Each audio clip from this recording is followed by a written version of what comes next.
We are here today with Mr. John J. LaValle, the Suffolk County Republican Chairman. You are here today with LIPolitics.com, and we've all seen the commercial linking Steve Ballone and his policies in the town of Babylon and President Obama and his national policies. Explain the connection and why exactly is it relevant to the Suffolk County residents? Well, it's relevant because of the type of mindset that Steve Ballone has. He is an Obama Democrat. His plan to save Suffolk County is to invest more dollars in taxpayer-funded entities so that we can create jobs and get the economy going. It's not to invest in the private sector. It's not to invest in the people. It's to reinvest in government. The same exact type of mentality and plan that President Obama had. And as a result of that, we've run the federal government into tremendous debt. And Suffolk County can ill afford to do the types of things that President Obama has done at the national level. Well, guess what? Steve Ballone wants to do just that. He wants to raise our taxes to give that money to taxpayer-funded entities that are going to create more jobs. And he thinks that's going to get our economy going. It's actually bizarre that anyone could think like that. I would think that the Democrat Party would have a better plan by now, realizing that President Obama has been a failure. And Steve Ballone has been a failure in the town of Babylon. So where do we go from here? Steve Ballone raises taxes in Babylon 108%. It leads to the highest unemployment rate of any town in Suffolk County. It leads to the highest foreclosure rate of any town in Suffolk County. And yet he wants to take the same mindset, the same programs, and bring them to Suffolk County. We can't afford to have that happen. The residents can't afford Steve Ballone. They can't afford President Obama either. The Suffolk County Republican Committee is, like as you said, they're fielding a very diverse slate of candidates this year. And as you said, specifically several female candidates that are running for a county executive race and other legislative races. Tell me how this came about and what your plans are to include more diverse base of Republican candidates for the voter base in the future. Well, we tried to recruit many more women to run for office. I mean, 52% of the registered voters are women. About 54% of the actual voting public are women. You know, I've listened to the Democrat Party give lip service to women, that they're the party of the female. They're not. The Republican Party is creating actual opportunities for women, not just to be involved as a volunteer, but to be the elected official.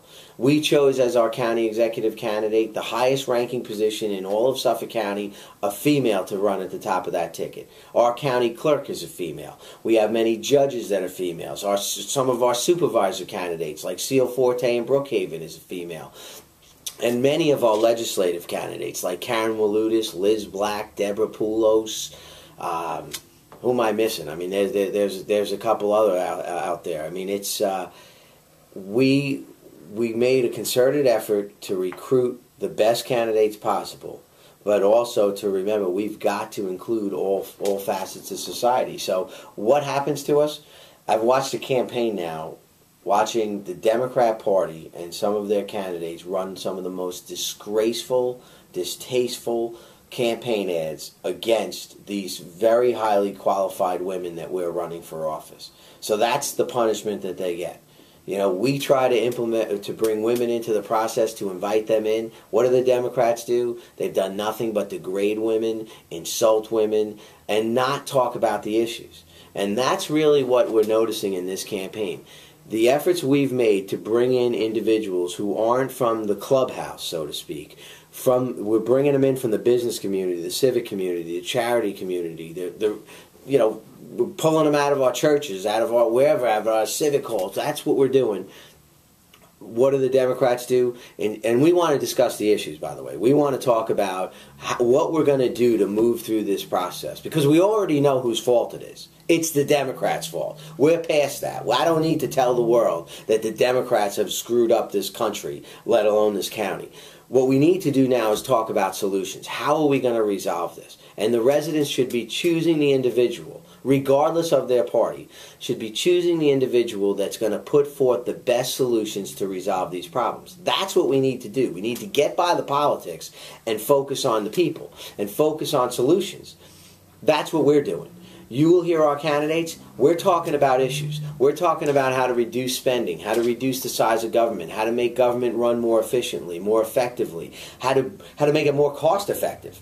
So at the end of the day, we can deliver tax relief to residents who could barely pay their mortgage, could barely pay their bills, let alone figure out how you're going to have a nest egg for retirement, or, better yet, leave something to your children. I mean, those aspects of the American dream are out the window right now.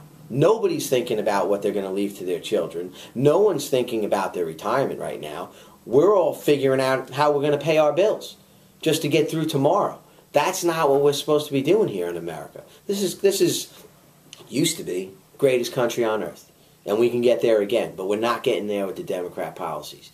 And that's why our candidates are out there talking about the issues most important to the residents. They're getting mud thrown at them. They're going with these smear campaigns. It's disgraceful. I mean, to watch William Spencer in Huntington send out mailings of Liz Black jumping out of cakes with dollar bills around her, as if like she's some type of porn star or something like that. It's a disgrace. What he should be talking about is what his plan is to make Suffolk County a better place, to make his community a better place. But you know what? He doesn't have any ideas. You know, he doesn't have ideas at all. He just is going to throw mud and do whatever he could do. Well, we watched Sarah Anker, probably the worst incumbent legislator, missed more meetings than any other legislator in Suffolk County, has done nothing since she's taken office, throwing mud at Karen Walutis, who is a former Suffolk County district attorney, assistant district attorney, former town attorney in the town of Brookhaven, who's done a phenomenal job as a public servant. Throw mud at her, but not talk about the issues. Not talk about, what has Sarah Anker done to help our community? Nothing is the answer. So what does Sarah Anker have to do to win the race? Throw mud, smear her opponent, and create all kinds of misinformation. Well, Karen Walutis isn't going to do that. She's going to talk about the issues. She's going to knock on doors, and she's going to stay positive. And I believe, and maybe I'm a little crazy, but I believe if our candidates continue to do that, we will win the races. The people will see through the nonsense because they say they're done with it. They say they don't want politicians anymore. They say they don't want to hear about the negative nonsense. They want to hear about the actual issues. Well, that's what we're doing. We're delivering what the people said they want. I believe, and it's my hope, that the people respond by electing Republicans to office and give us the opportunity to solve this mess that the Democrats have made so much worse than it ever could have been. Now, finally, one last thing. If you could just choose one word or phrase that would best describe Suffolk County right now, what would that be, and explain it? Crisis.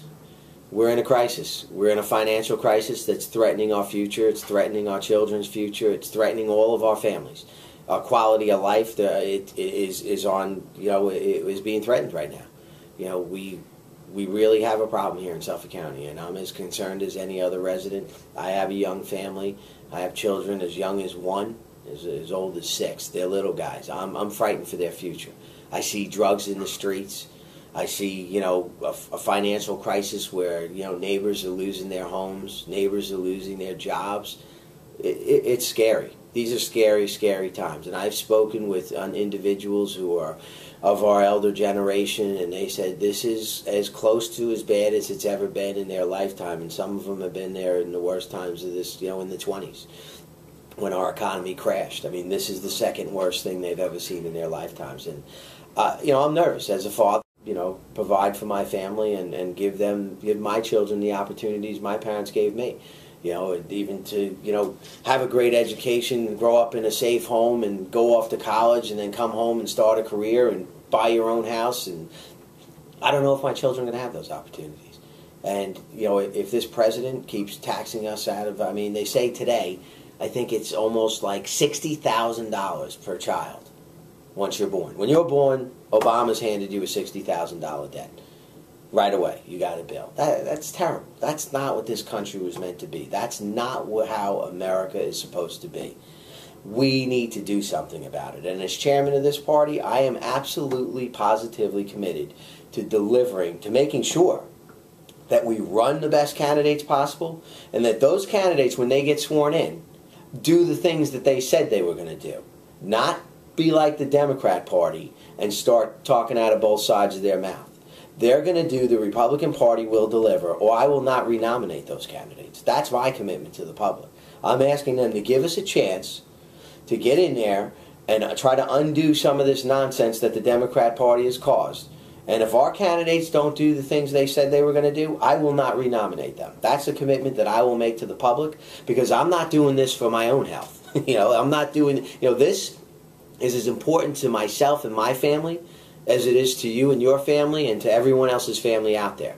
And I want, selfishly speaking, I want to make sure my family and my children have the opportunities that my parents and grandparents gave to us.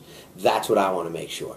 And I'll do whatever it takes. And if it means that one of our candidates pulls a Steve Ballone and starts, raising taxes, but wants to tell the public that they didn't raise taxes, they're not running for office ever again. Not happening. Not under this banner. Just not going to happen. We don't have any choice but to be very vigilant in making sure that we rein this government in and start making it work for the people. Thank you very much for your time. Well,